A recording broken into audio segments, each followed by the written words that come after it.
Okay, another type of poetry that I want you to consider for your anthology is called the ode. Okay, so an ode, this kind of poetry originated in ancient Greece.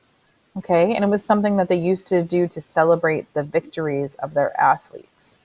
And as it evolved, it was used by English poets who would write these poems as like a tribute to usually an object.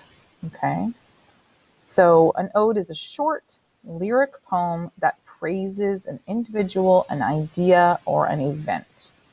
Okay, so what that means is the poet has chosen one thing. So, for example, I might choose my water bottle, and I would say, this is an ode to a water bottle.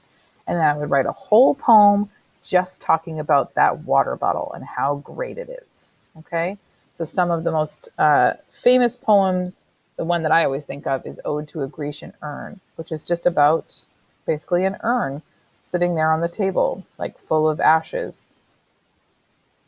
Okay, we don't need to get into all this complex stuff that Mr. Bergner talked about in class, but the one that we're focusing on is the irregular ode. Okay, they don't follow these strict structures of these other kinds of odes. They are however you like them to be.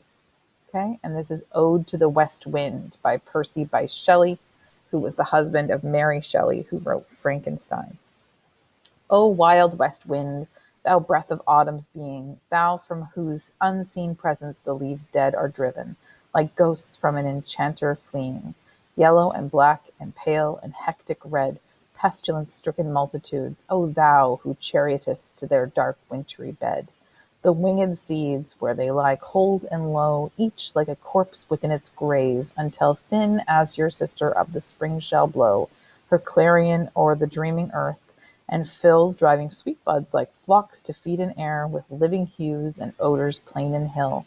Wild spirit, which outmoving everywhere, destroyer and perseverer, hear, oh hear.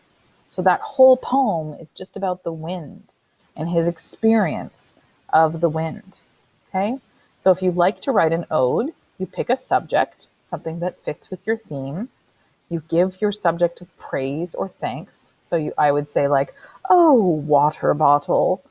Then I would speak directly to the object. So I would say, oh, water bottle, you thin, translucent plastic cylinder holding H2O inside.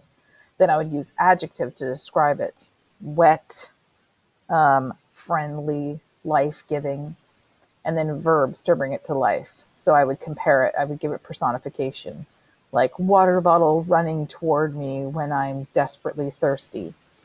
Okay, and then repeated lines. So you might say the same thing a few times. Okay, an ode can be really fun depending on the subject that you choose for it, and it might be a good opportunity to use some structure, but not the crazy structure of like a sonnet or a haiku in your anthology. Okay, so that's how to use an ode.